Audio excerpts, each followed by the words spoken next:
Let's talk about weapon choices in a fantasy adventure.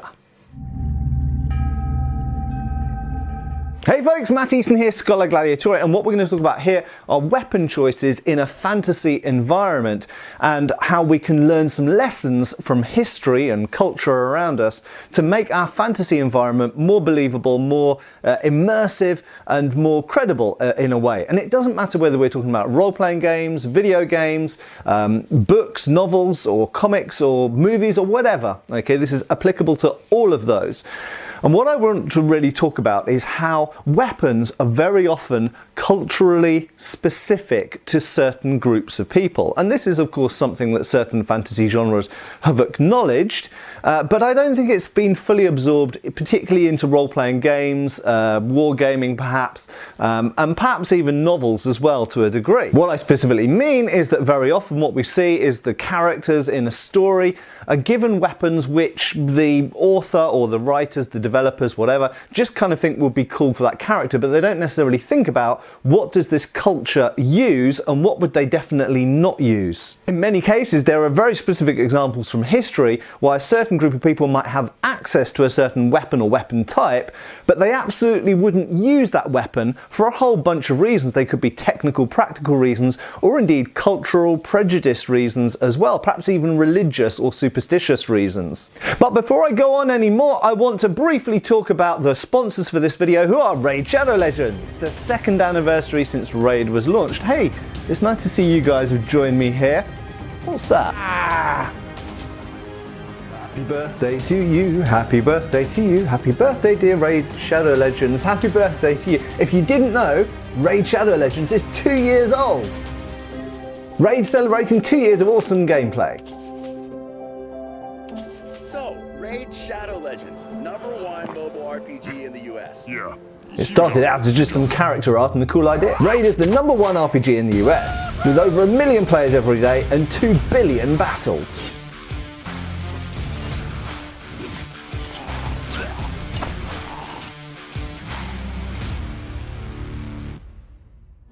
Raid wants to thank all the awesome players and the songs and competitions and cosplay and everything else. There's never been a better time to start playing, so come and join the party. Here we go! Agree! Yeah! Lego! Oh, I got Sato! Happy birthday, Raid Shadow Legends. I have had an absolute blast being a part of this community and looking forward to lots of fun times ahead. And the players, what would you tell them? Tell your friends. Download Raid Shadow Legends. What I love about the game is working on my character development and also those sweet arena person versus person battles. And I really love the sparring arena. So what's new in the game? Well, this is the second anniversary of Raid, and this month's absolutely crammed with special events. They've got 6 straight weeks of anniversary events and tournaments running from March the 1st all the way through to the middle of April, all of them with insane prizes to win. They're even launching the first ever clan versus clan tournament to give players a chance to compete directly against another clan to see who comes out on top. That wasn't enough, they're also releasing the first champion in the badass looking Shadowkin faction, which I can't wait to see. I'm definitely going to try and get my hands on them. Raid's huge already, and their whole anniversary event makes it an awesome time to join the Raid community, so don't wait around. If you want to get a huge head start in Raid, all you have to do is hit the link in the description or scan my QR code and you'll get the free epic champion, Jotun, who's amazing for the Doom Tower. 100k silver, 50 gems, 3 ancient shards, so you can summon awesome champions as soon as you get into the game. All of these rewards will be waiting for you up here in your inbox, which looks like a treasure chest. These rewards are only available for the next 30 days and only for new players. You can find me in game under the name Captain Context, and if you're quick you can join my clan. And it's that easy! You go and click the links below and I'll see you in game. So thanks very much for sticking with me, and happy birthday once again to Raid. Now, back to the topic of this video. So culturally specific, or perhaps even technologically specific weapons for specific I know in fantasy it's often referred to as races, but let's talk about cultures more, because that's a bit more specific. And so often what we see if we look at something like Lord of the Rings, for example, is that dwarves often have a certain style of armour, a certain style of weapon. Elves have a certain style of armour, certain style of weapon. And Gondor versus kind of Rohan have different styles of armour, different styles of weapons. That's absolutely fine. I think we get a little bit simplistic, particularly in the fantasy genre, when we talk about an elven sword or elven armour, when actually, of course, elves, just like humans, would have different cultures, they have different maybe nations, nationalities, and so you might find that elves from that area have a very different style of sword to elves from that area, just the same as humans do. Why would humans be any different to elves or dwarves or goblins or orcs? Why would all orcs use the same type of sword when not all humans use the same type of sword? So that's something to consider, okay? You're going to get different cultures or tribes or nations, whatever, within any of these particular species, if we call them that, really, then you're going to get different weapon types within those. Now, I am going to be using mostly swords as an illustrative point in this video, but of course this could be applied to bows or spears or axes or whatever, shields, all of this kind of stuff, and of course armour and clothing as well. So often, so this is my beef in a nutshell. Yeah, what am I actually talking about? My beef is that often when we look at a fantasy movie or a video game or a role-playing game, we often get characters who basically pick their weapons and their equipment out of all of the stuff available in the technology level of that environment. And this isn't really realistic. And actually, I think that the Peter Jackson movies, Lord of the Rings movies, actually kind of got closer to something that's a little bit more historically plausible. If we look at the armour and weapons of Gondor, they're very different and distinctive to those of Rohan. And I think this is more realistic. And moreover, I would say that generally speaking, if you were a knight of Gondor, you wouldn't be seen dead wearing Rohan armour. Now, there may be technological reasons for that. Maybe because you consider Gondor armour far better armour. Maybe it just is better armour overall, or maybe it's just better for fighting in the sort of environments and the sort of tactics and the types of armies that Gondor operates. And Rohan are famous, of course, as mounted soldiers, although they fight on foot as well, of course. So there may be practical reasons why you have different types of armour. But equally, it's just as likely to be religious, cultural, superstitious, whatever as well. So, for example, there were certain styles of helmet that were worn by Scandinavian warriors, commonly known as Vikings, in the Viking Age. But we know that Anglo-Saxons had their own styles of helmets, and Franks had their own styles of helmets, and it probably would be very culturally frowned upon, perhaps even punishable, perhaps even legally restricted, for someone from a, let's say, a Christian kingdom, let's say Mercia in Anglo-Saxon England, to wear what's commonly regarded as a Danish pagan helmet with pagan iconography on it and all this kind of stuff, because that would be kind of, well, that would, God will frown on you. But equally, your peers will frown on you because that's one of the helmets of the enemy. That's on the battlefield. That's how we recognise the good guys from the bad guys, because that's what the bad guys wear. Can you imagine? And obviously this wouldn't be allowed, but can you imagine an Allied soldier in 1944-45 wearing a Wehrmacht helmet in the field? No, it wouldn't happen. I mean, not to say it never happened. I'm sure they picked them up as trophies and occasionally put them on. But the fact is that, generally speaking, you just wouldn't stick on armour or equipment of the enemy. And it doesn't even need to be as black and white as that. It doesn't need to be the enemy. It could just be a cultural group who you don't want to be associated with. So, for example, if we come to this Chinese Miao Dao. Now, interestingly, these were, and this is a 20th century designed sword, but they had their roots in probably in the 15th and 16th century, certainly by the Qing dynasty. Swords in China were being influenced by swords in Japan.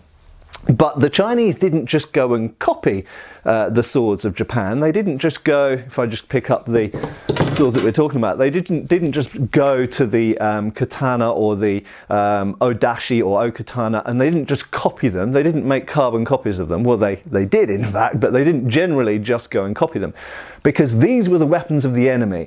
So at the time, China was being attacked by Japanese pirates and various other people as well, and these were the weapons of the enemy, and they were very, very effective. And so they wanted weapons that were as good as these, but they were distinctively Chinese. So undoubtedly, the Chinese did get certain inspiration from Japanese weapons, but they wanted to make a Chinese weapon because they had cultural rivalry, they had cultural animosity, but they also had cultural pride. And so that some of these cultures designed a sword that may be inspired by others, but they made it their own. And we see this again if we come into India, for example. So the curved talwar. So the swords of India, actually prior to the Mughal period, so if we're talking about the 15th, 16th century, the swords of India were predominantly either straight, forwards curved, or in some cases recurved. This type of curved, essentially inspired by blades related to the kilich and the shamshir, this backwards curved sabre blade, if we're frank about it, really became dominant in India. Not to say there were no examples in India before the 15th century, but it really became popular in India in the 15th and even more so in the 16th century. So that by the end of the 16th century, by the end of the 1500s therefore, this was pretty much the characteristic sword of India. Okay? But it had been inspired by swords, much like this so-called Mamluk style sabre, which is also incidentally Indian made. But this had been inspired by swords which had come from Persian culture, essentially. Okay, so this style of blade essentially came into India via the Mughal Islamic culture and invasions and conquest. And, you know, conquerors often bring with them new technology, new armor, new weapons, new language in many cases, new religions in some cases. But in this case, as well as all those other things, they brought swords, and this type of sword came into India then. But prior to that period, these swords would have been seen as the weapons of the enemy or the rivals or that other cultural group over there. Now, if we come back to the longsword here, if we go to medieval Europe, we see this to a degree as well in medieval Europe, because obviously these kind of cross-hilted straight swords predominated in Europe. They weren't the only types of swords.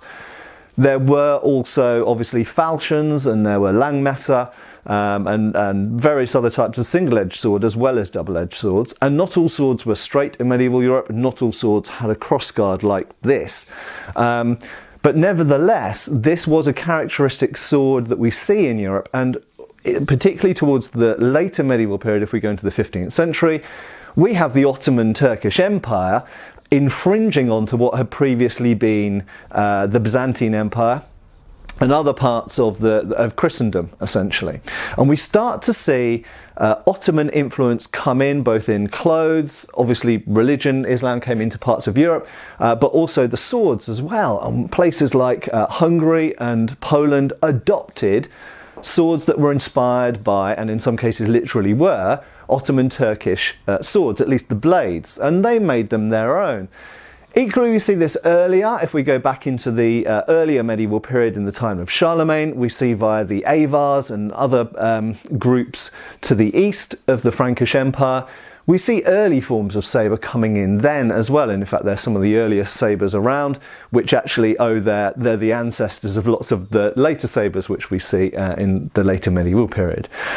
But in many cases, these weapons defined who that group were. You know, famously, again, if we stay in the early medieval period, the sax was a type of knife that was associated with certain Germanic groups in the north of Europe. Obviously, the Anglo-Saxons and the Angles and the Saxons and the Jutes, Scandinavian, the Norse, the Franks as well.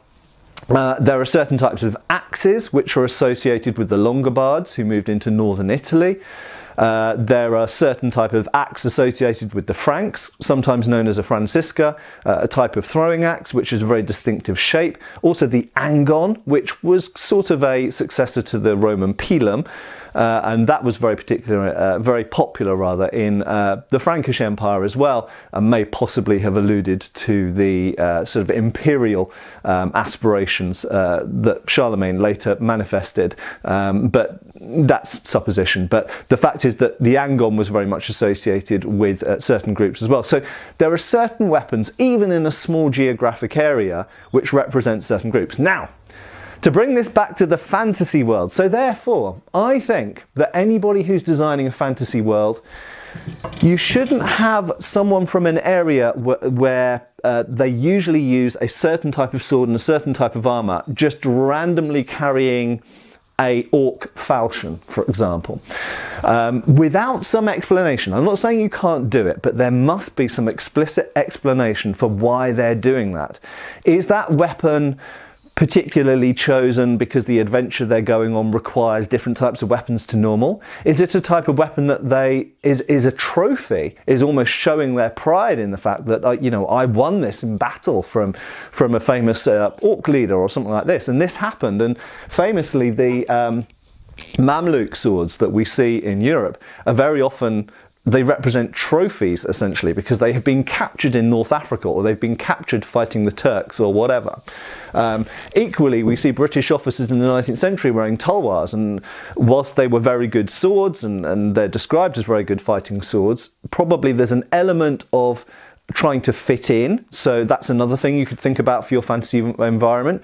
There's an element of, I'm from somewhere else, but now I'm living here, so I want to fit in a bit with the locals, and maybe my soldiers are from this place. I might be from somewhere else, but my soldiers are from this place, or the people I rule over are from this place, so I want to fit in a bit. I'm going to wear some clothes influenced by this area. I'm going to carry a weapon influenced by this area.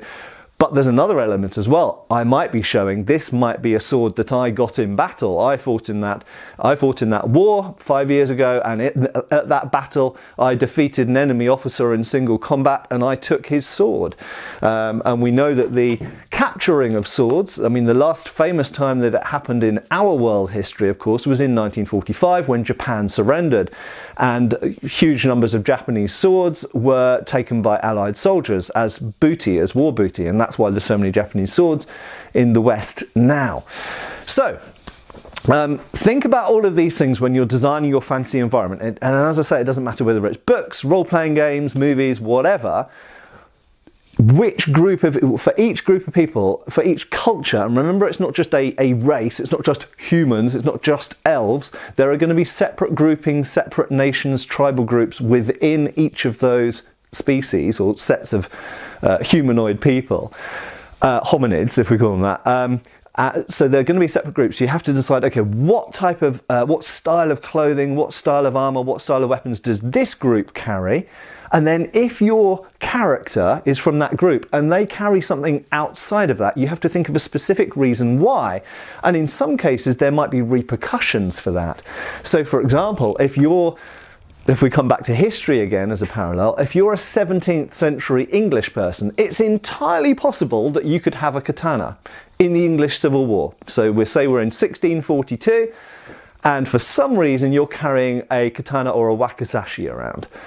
Okay, that's plausible. That's not plausible necessarily, but it's possible. Okay, so there was trade between England and Japan in the 17th century, and we know that Japanese swords did, as kind of art objects, find their way back to Europe in the 17th century. So it is possible that you could be a English mid-17th century pikeman with a katana. But why? You have to explain why.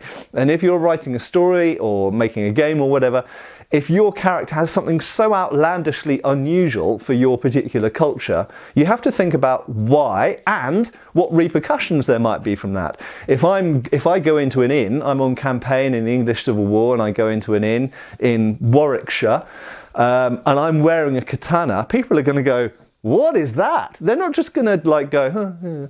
They're going to be like, whoa, can I have a look at that? That's amazing. And they're going to be like, wow, that's really different to, wow, it's okay. So it's a bit curved. It's like one of our falchions or hangers, but it feels a bit different. Why is the handle so long? Okay, it's two-handed. Wow, that's pretty weird. How did you come by that? Can I buy it? And you need to think about these things. So if someone in your story has something which is outside of their cultural norm, they might receive aggression, they might receive people trying to steal it, they might receive lots of questions, they might not be trusted as well. They might be trusted, is that person a spy? Are they actually from the place they say they are? Why have they got that? That's pretty weird. And you need to think about how normal people react to things which are completely out of their normal life experience. I hope this has been interesting and thought-provoking. I'm fascinated to hear your thoughts on this topic, so don't forget to post below. I love reading your comments. Sorry if I can't answer all of them, but I do answer a few, and I love seeing the discourse between people underneath my videos. So I hope you've enjoyed watching this, and I hope this has made you think a little bit more about this topic, and I'll see you really soon again on Schola Gladiatoria channel for another video. Cheers, folks. Thanks for watching. We've got extra videos on Patreon. Please give our Facebook a like and subscribe if you haven't already. Cheers, folks.